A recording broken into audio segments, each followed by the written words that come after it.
It seems like everyone's got their eyes on the skies lately. Yeah. I mean, just look at these search queries. Oh, yeah. Blood moon, lunar eclipse, and March 2025 keep popping up everywhere. That's right. March 2025 is coming up a lot. Like everyone's waiting for some big celestial event. Well, yeah, there's definitely something brewing up there that's got people talking. And it's not just about it's the when, too. Mm-hmm. All these searches for tonight, today. People want to know if it's happening right now. Exactly. Like you're looking out their window hoping to catch a glimpse. Exactly. It's that sense of immediacy, like, is it happening tonight? Yeah, and where? Oh, absolutely. Ohio, California, Chicago, Texas. Right? All over the map. Like everyone's checking if they have a front row seat. You know they want to know if they can see it from their backyard. And the terms they're using, red moon, full moon. Even worm moon and blue moon. It's like they're piecing together a cosmic puzzle. They're trying to understand all the different players in this celestial drama. And then there's the Howe Griffith Observatory live stream visibility map. They don't just want to know about it, they want to see it. Exactly. So that's our mission today, to unpack all of this blood moon lunar eclipse, March 2025. That's right. Let's break it all down. All right, so first things first, what exactly is a blood moon?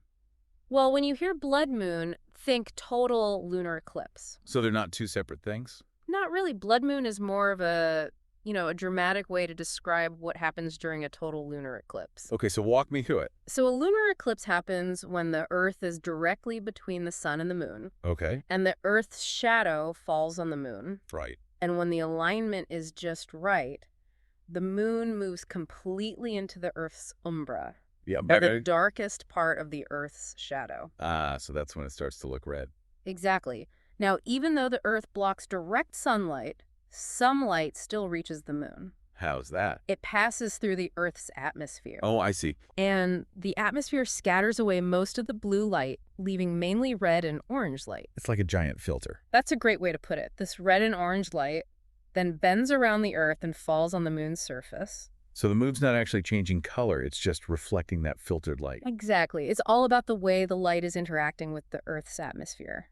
That's fascinating. And the shade of red can vary. Right. It depends on what's in the atmosphere at the time, like dust or clouds. Okay, so a really clear atmosphere could make it look more orange. Yeah, more of a brighter copper color. And a dusty atmosphere, like after a volcano. That could create a deeper, darker red, almost like blood. Uh-huh. So that's why we see both red moon and blood moon in the searches. Right. It's all describing that same reddish hue, just with different levels of intensity. Now let's talk about March 2025 and all those specific dates.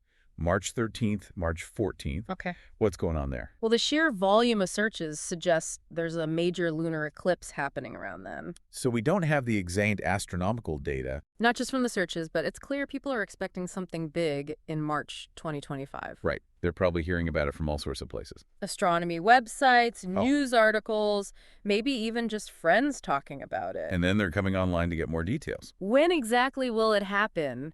Can I see it from my location? Is it going to be a blood moon? Yeah, and that explains those searches for blood moon March 2025. Exactly. They're putting 2 and 2 together, eclipse, plus March 2025 equals potential blood moon. Now, what about all the tonight and today searches? Ah, yes, the eager beavers. They want to know if it's happening right this minute. And it's understandable. Yeah. The moon is up there every night, so it's natural to wonder. But unfortunately, we can't tell them if there's a lunar eclipse happening on any specific tonight. No, not without more context. But it does show how much people want to experience this event. Absolutely. They're ready to step outside and look up at a moment's notice. So if you're one of those people eager to catch a lunar eclipse, check reliable sources. Don't just rely on a hunch. NASA's eclipse website, astronomy magazines, planetarium websites. Those are your go-tos? They'll have all the accurate information, dates, times, visibility for your location. Now, we saw a few other moon-related terms. Worm moon, blue moon. Right. What's the deal with those? Those are more about the full moon cycle. Okay. Worm moon is the full moon in March named after the earthworms that come out in spring. Ah, interesting. And a blue moon is either the third full moon in a season with 4 full moons, or the second full moon in a single month. So not directly related to lunar eclipses. Not in themselves, but a lunar eclipse can only happen during a full moon. So you could have a worm moon that's also a blood moon. Precisely if it happens to coincide with a total lunar eclipse. It's like the moon has multiple identities. And then we saw solar eclipse 2025. Right. Important to remember those are different. So solar eclipse is when the moon blocks the sun. Exactly. The moon comes between the sun and the Earth. Okay, both involve the sun, Earth, and moon, but in different arrangements. And the viewing experience is completely different. Right, totally different, and different safety precautions too. Yes. Never look directly at the sun during a solar eclipse. But for today, we're sticking with lunar eclipses. That's where the majority of the searches are pointing us. And speaking of searches, we saw a lot of different locations. From Ohio to Hawaii? Does location really matter that much for a lunar eclipse? It does, for the timing and visibility. Okay. A total lunar eclipse can theoretically be seen from anywhere on Earth where the moon is above the horizon. But the timing of the different phases will vary depending on your location and time zone. so someone in California might see it at a different time than someone in Ohio. Exactly. That's why those location-specific searches are so important. They're trying to figure out the best time to go outside and look up. And those visibility map searches, Those are key. they show you which areas of the world will have the best view. Because sometimes the eclipse might start before the moon rises in your area. Or end after it sets. So you might miss the whole thing. That's why those maps are so helpful. And for those who can't see it directly, We have Griffith Observatory and Livestream. those searches show that people still want to experience the event somehow.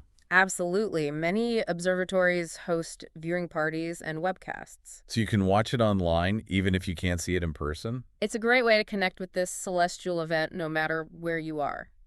So to sum it all up, what's the big takeaway for our listeners? When you hear blood moon, think total lunar eclipse. It's the same thing, just a more dramatic name? And those searches for lunar eclipse 2025, especially in March. They're pointing to a likely eclipse happening then. And if it's a total eclipse, it'll be a blood moon.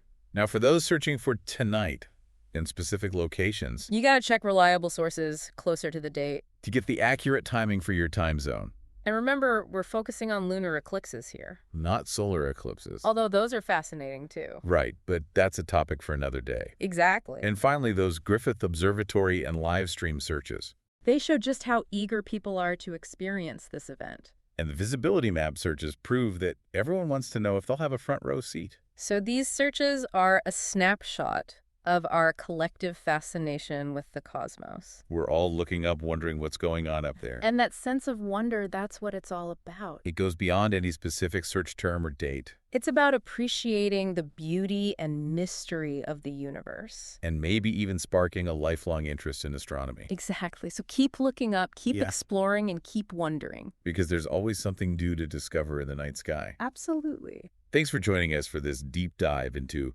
blood moons, lunar eclipses, and the mysteries of March 2025. It's been a pleasure exploring this with you.